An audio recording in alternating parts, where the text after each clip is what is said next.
Et il y a une interrogation qui est une interrogation pour ceux qui décident dans notre pays.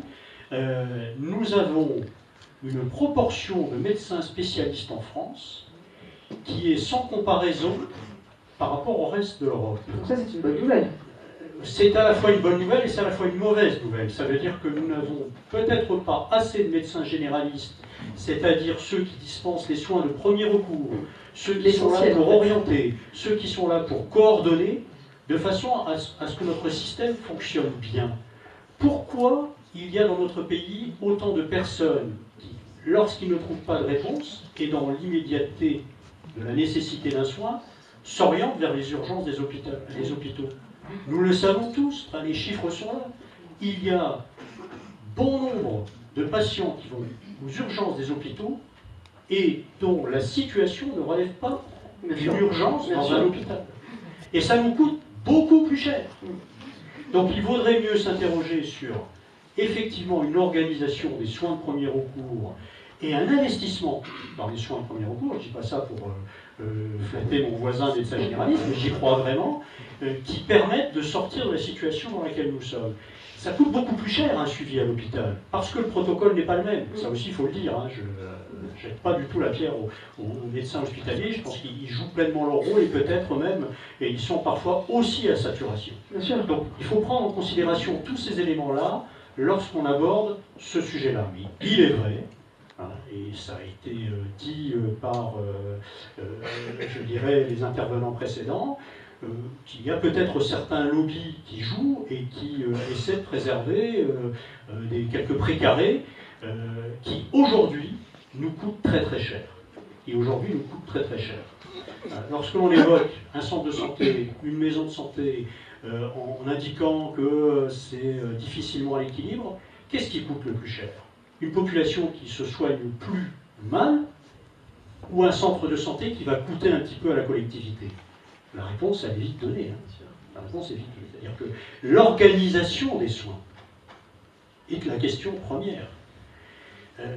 Il faut d'abord essayer, comme je l'évoquais, de prendre en considération les besoins de santé dans les bassins de vie, et à partir de là, effectivement, imaginer à la fois les dispositifs de prévention, les dispositifs d'accompagnement, les dispositifs de prise en charge, et en passant par un seul, je dirais, endroit, si je peux me permettre, qui est celui de la médecine générale, qui doit à ce moment-là orienter.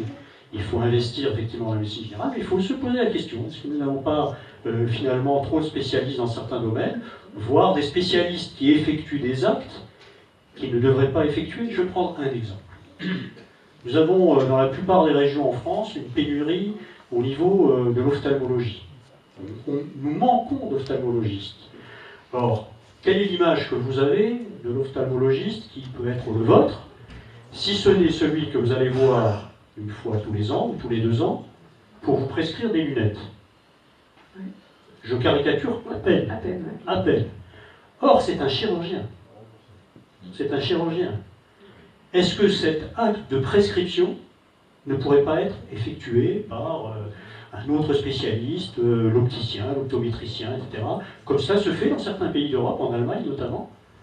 Voilà. Et ça libérerait du temps.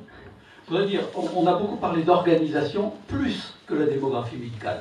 Plus que le nombre du médecin, nous avons un problème d'inorganisation, ou de contre-organisation. Je pense que c'est ça qu'il faut dire et qu'il faut répéter. C'est quelle répartition des tâches?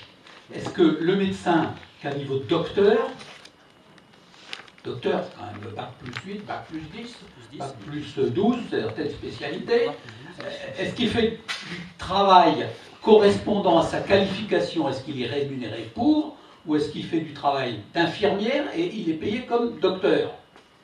La question de la vaccination contre la grippe, 2 ans de débat pour finir par accepter pour les personnes de plus de 65 ans qui ont donc le bon de la Sécu pour être vaccinées, 2 ans pour dire, pas la première vaccination parce qu'on ne sait jamais, on est prudent, mais la deuxième vaccination, l'infirmière peut vacciner.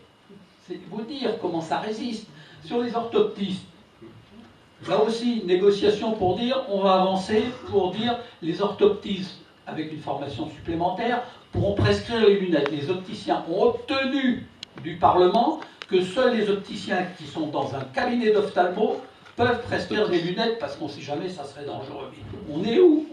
Je pense que là, on mais est du coup, vraiment... ça c'est des faits, alors qu'est-ce qu'on C'est des fait? faits. Alors on est vraiment dans un système où la profession, ou certains dans la profession, finalement, organisent la pénurie. Et quand on organise la pénurie, ça justifie après de faire payer très cher des dépassements d'honoraires. Parce que si vous aviez accès à un spécialiste rapidement, ça va. S'il y a 3 mois d'attente et qu'on vous dit qu'il y a 50 € de dépassement, ben vous ne discutez pas, vous êtes content.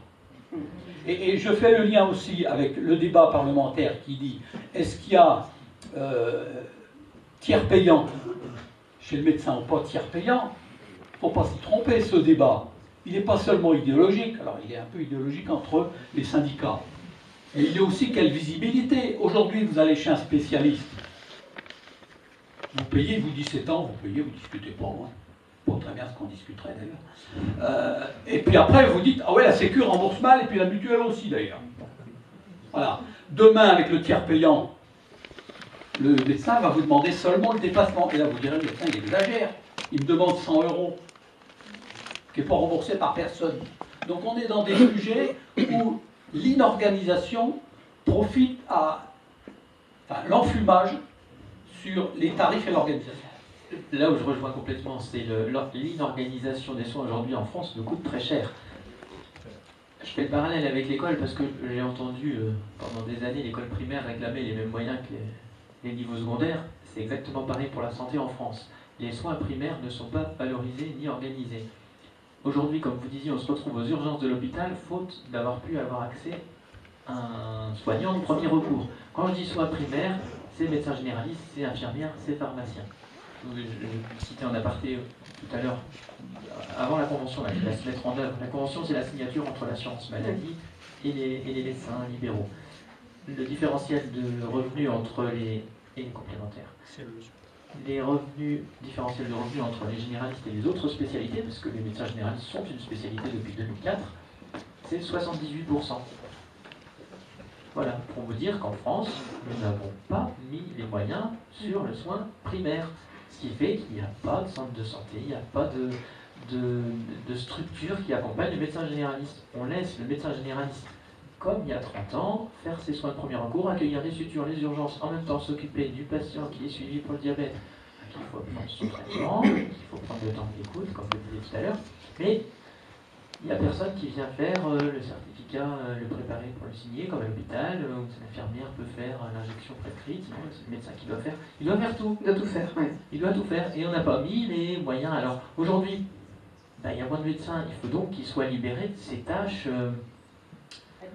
accessoires. Ben oui. Quand on demande un certificat pour l'aide ménagère, un certificat pour la maison départementale des personnes handicapées, un certificat pour le conseil départemental. Oui, ça, quelqu'un d'autre pourrait le faire que le... Ouais. Bah, au moins les regroupés, oui. faire 15, faire aider par les services médico-sociaux. Oui. Il y a vraiment du temps médical à dégager pour que le médecin soit centré sur son activité. Son activité.